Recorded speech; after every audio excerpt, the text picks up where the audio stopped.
Your cognitive behavioral approach really worked with me. I'm a psychology major, so I could really relate to it. And I hardly ever think about it. It's amazing. I never thought I would ever be able to quit smoking.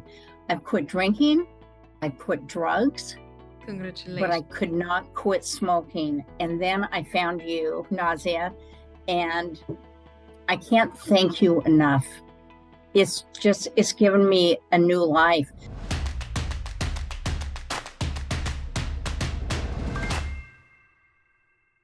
Hi everyone, this is Nasya Davos and welcome to this episode of Ask an Ex. Every Ask an Ex episode features an inspiring ex-smoker who succeeded with the CBQ method and who shares their personal experience and unique perspective on quitting smoking. The ex I have with me today joined our CBQ program and quit smoking on October 21, 2021, and she's here to tell you how she did it. Please welcome Elizabeth Silverthorne. Elizabeth, thank you so much for being here. Oh, thank you for inviting me. It's an honor. Of course, I'm so excited to get to talk to you. Huge congratulations on your success. Thank you. So, take me back. How did you start smoking? How much did you smoke? For how long? How did it all start for you? I started smoking when I was in junior high, and I'm 66 now. So imagine how long it's been. And I would quit for a year or quit for a few months, but I would always go back to it, especially if I was under any kind of stress. Yeah. And at the most, I was smoking 2 packs a day. Okay. When I decided to quit, I was smoking close to a pack a day.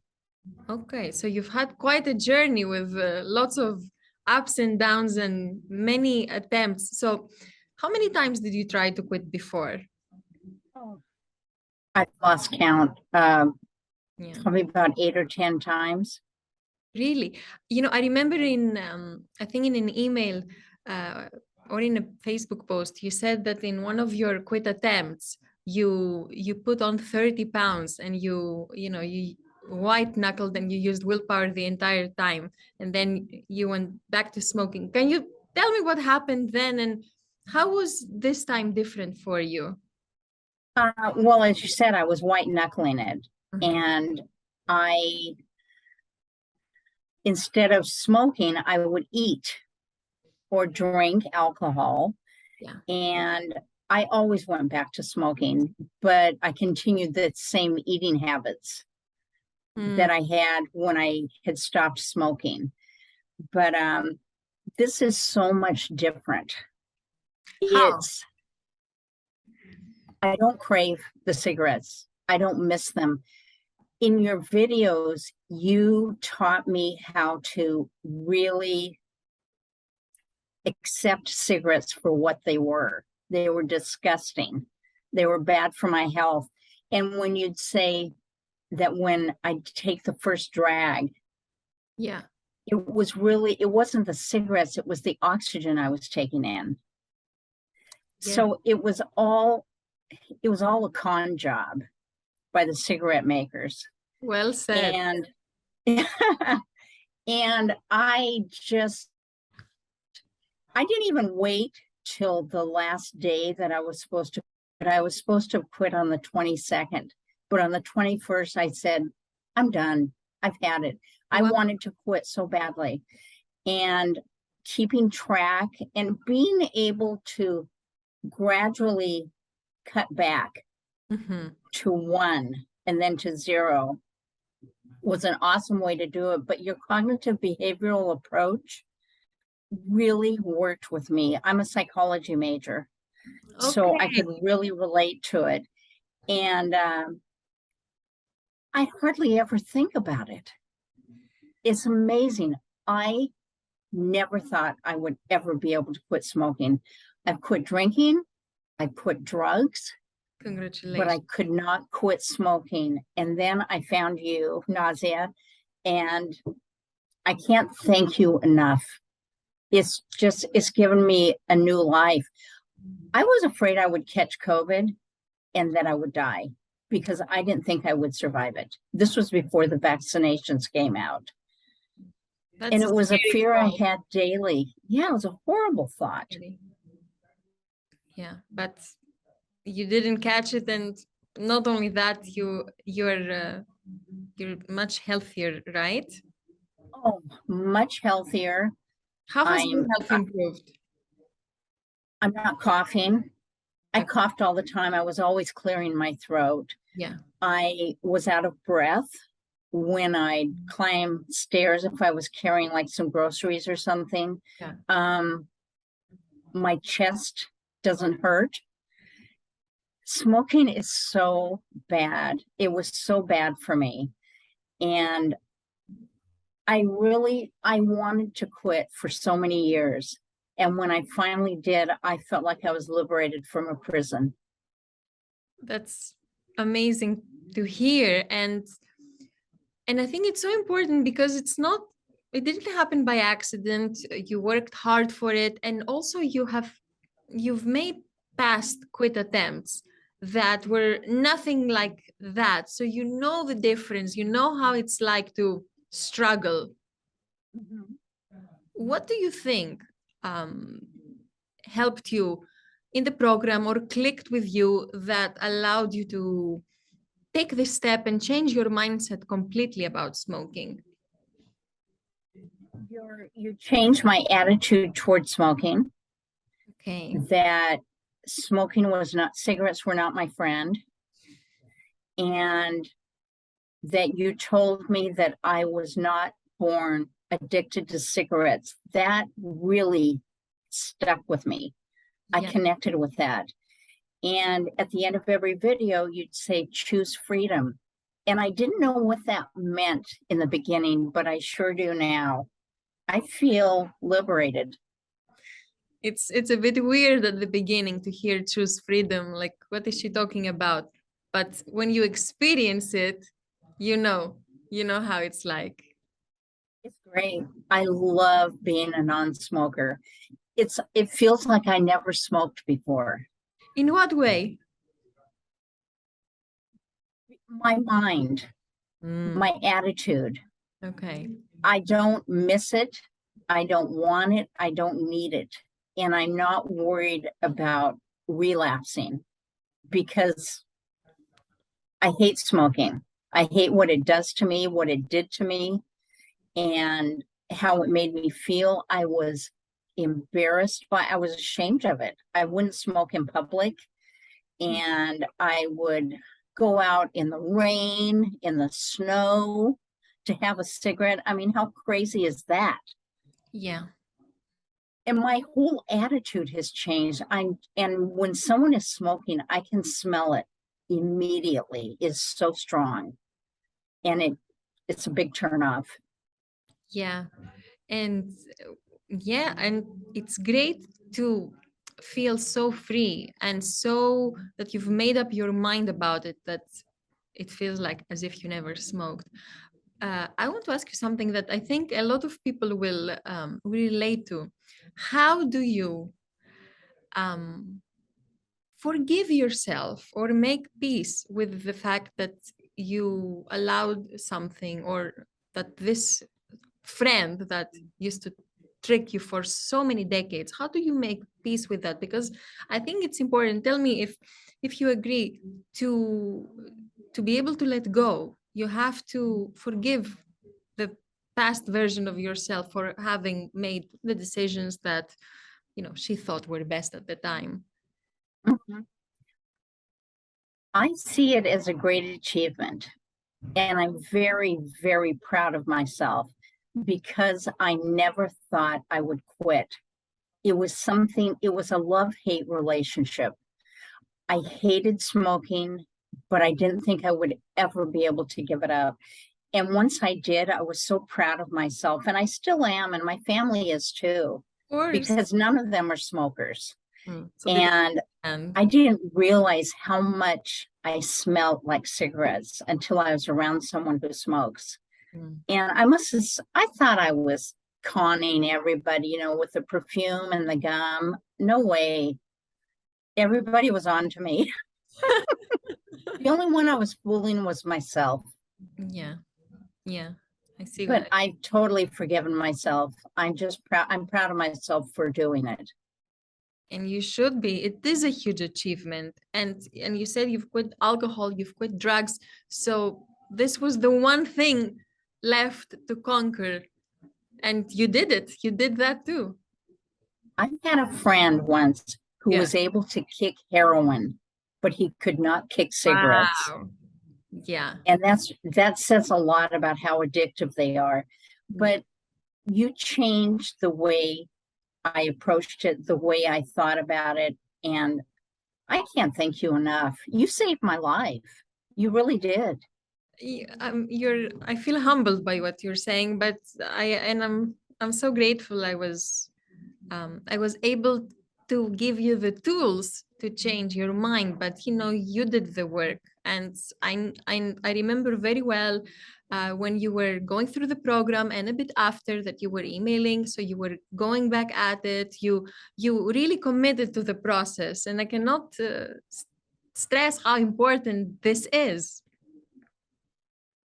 So you did it. Is well, thank you. But those videos every day and keeping track of my smoking and keeping a diary, and I really got to know myself better. And I admitted to myself how I had been fooled by these cigarettes all these years, that I thought that it was something. I've suffered from depression over the years, and sometimes I felt like cigarettes were my only friend, but they weren't. They were my biggest enemy. Elizabeth, this is so important what you just said, because I wanted to ask you about it as well. So you have battled depression throughout life. How did this prevent you from quitting smoking in the past, and how has your mental health changed, if it has, after you quit smoking? The cigarettes, I think, promoted the depression. Mhm. They made it worse at times because it's a chemical and it goes right to my brain. And sometimes if I was going through a stressful situation, maybe a breakup or loss of a job or financial problems, I would turn to cigarettes. Excuse me. But now I've had maybe one bout of depression in the last year, which is amazing. How is that And compared to before? I would have numerous bouts throughout the year. Okay. And excuse me, it's from talking. My mental health is so much better because I keep reminding myself that I don't smoke anymore, and what an accomplishment that is, and how good it is for myself. People have trouble doing things for themselves because they always want to do for others. But Oh, yes. number one, we have to take care of ourselves. Otherwise, we can't take care of anyone else. Yes, yes. But it's hard sometimes to put yourself first. Even if logically you understand that you need to, you cannot neglect yourself, but it's so hard. But I think it's very important. Nothing can happen without it. So I agree with you. Yeah. It's been a great experience the last year. I couldn't believe it when a year was up. It's like, oh my God, I haven't had a cigarette in a year and I haven't missed it. Not one bit. No cravings. Yeah, I wanted to It's ask just you, wonderful. how were your cravings? How did you manage or encounter your cravings or cope with them? How was your experience with that? I would think about you and your videos, Mhm. and I would think about seeing you on the screen and how supportive you were and what great ideas you had and suggestions. And I just keep reminding myself how good I feel. I don't want to go back to that life. Yes. I'm done. And I've saved over $2,200 in the last year by not buying cigarettes. I mean, that's a lot of money.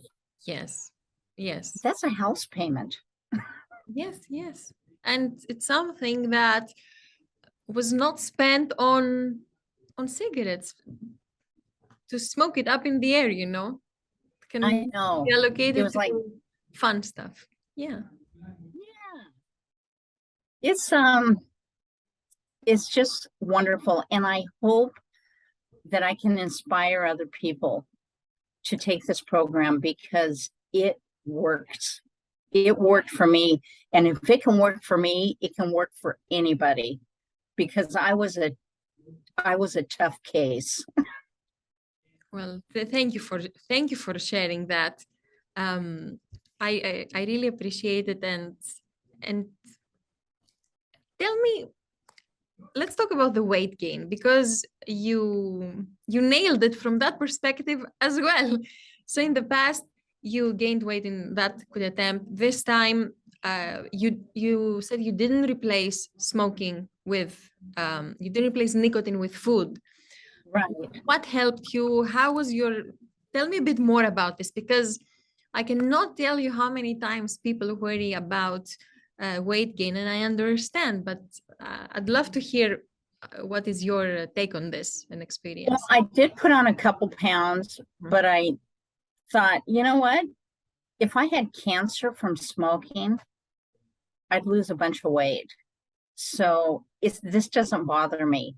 But I increased my exercise. I'm a walker, a power walker. And so I walked all the time. I still do. I got a part-time job at a fitness center. So I Wow. work out there. And I used to think I can only walk about a mile because I'll need a cigarette. I'd take my cigarettes with me. Mm. How crazy is that? And I don't do that anymore, obviously. But I'm just more active. I'm happier. I am so much happier. My skin looks better. I feel better. I look younger, according to my friends and You family. look great. You said you're 66?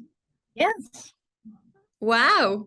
You look great. You do look great. Yes. Thank you. And it will Thank only you. get better from now on, better and better and I better, know. because the healing accumulates with time. I just feel fantastic. And like I said, it's almost as if I never smoked.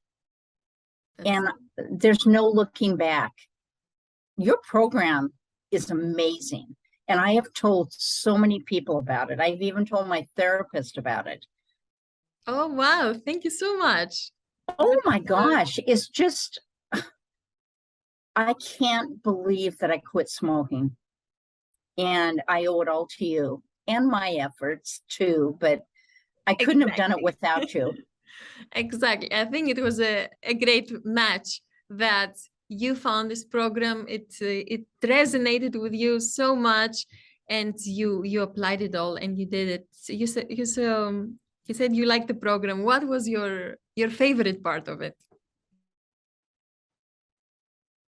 Probably the videos, because they reinforced, you would reinforce the same things but in a different way, so it didn't look like you were repeating yourself. And it just kept giving me more and more self-confidence. And I knew that I was going to do this. I knew I could do it, and I did it. Yes. I couldn't believe it when I put out my last cigarette and I said, I'm done. I told my sister I'm supposed to quit tomorrow, but I'm done today. I've had it.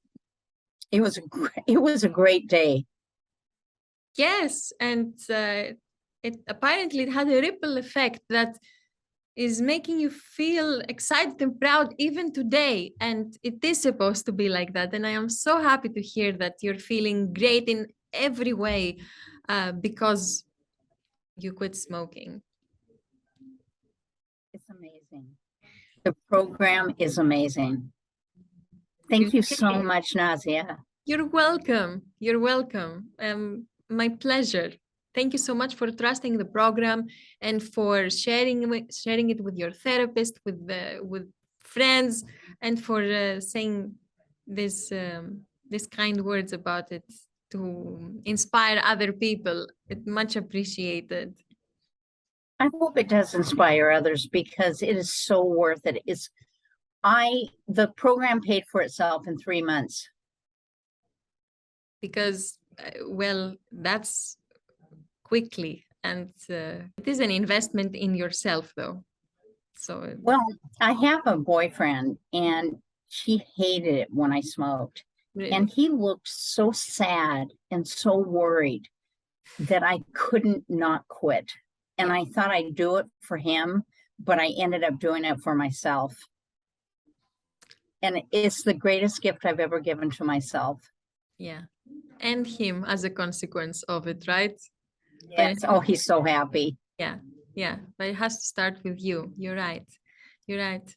And looking back, this since you quit smoking, what is the biggest area, the biggest impact that this process had on your life? The freedom. I don't like feeling like I'm not in control. When I was addicted to cigarettes, I was not in control of my life. The cigarettes controlled my life. Yes. And it's the freedom that I've gotten out of quitting smoking. I never think about it. You know, you grab the cigarettes when you're going out the door, you're figuring out where you're going to put them, where you're going to put them in your pocket, in your purse. What if you're not taking a purse? And how am I going to smell when I go to this place and that place? That's all gone. I have my life back. Yes. Yeah. It's the freedom. Freedom. Yeah. I think that's my favorite one too, freedom. And as smokers, we don't really realize at times how much it controls us, and we think we are in control when we smoke, but this couldn't be further from the truth. Yeah. As soon as I took my first drag, it would go right to my brain. I could feel it go to my brain. And that's, thinking back, that's sick. Yeah. But that's what it did. Yeah. And it controlled me. The cigarettes controlled my life because everything I did was connected to when I was going to smoke, how I was going to get to smoke. Yeah. I mean, traveling on a plane, you know, as soon as I got off, I'd want to find a place to smoke. Yeah. And it would just smell so bad, but I just had to do it. I don't have that anymore. Yes. I chose freedom, Nazia. I know. I know you did. That's fantastic. And Elizabeth, what would you say to someone who is on the fence about quitting smoking? They don't believe that this will work for them. Maybe they're struggling with depression and they're holding on to smoking as a coping mechanism. What would be your advice? Well, I think the smoking contributed to my depression. It's a chemical. And I really encourage people to give this program a chance because it really works. It's not like any other stop smoking program. It's not an immersion therapy kind of thing where you're smoking all the time until it makes you sick. It's nothing like that. And the videos, watch the videos, keep a diary. Just do everything you tell us to do in the videos. And you're so pleasant and you're such a nice person. And it was a pleasure watching your videos every day. You weren't some kind of tyrant saying, you need to quit smoking right now. It wasn't anything like that. You understand what we went through, what we're going through, because you've been there. It's not like someone is telling us how to raise our children who's never been a parent. It's nothing like that. You have the experience behind you and you know that this works, and it really does. Take it seriously and believe in it and believe in yourself. That's it. Perfectly said. Thank you. Thank you so much. I am so grateful for to you for coming and sharing your journey, your experience, your advice. I know that what you shared will inspire others and it will help others who may have depression, or they fear that they cannot succeed, or they worry they have to live their whole lives with unmanageable cravings. Your stories and inspirations. So thank you so much for sharing it. And You're so welcome. And remember that the physical cravings leave you in just a few days. It's all mental. And you have the power to fight it. very important. Yes, yes. And for those of you watching this video right now, leave a comment below and let Elizabeth and I know what you're taking away from her journey, from her perspective, that can help you quit smoking. We're looking forward to reading your comments. Thank you all for being here. Have a great day and see you next time. Thank you, Nazia.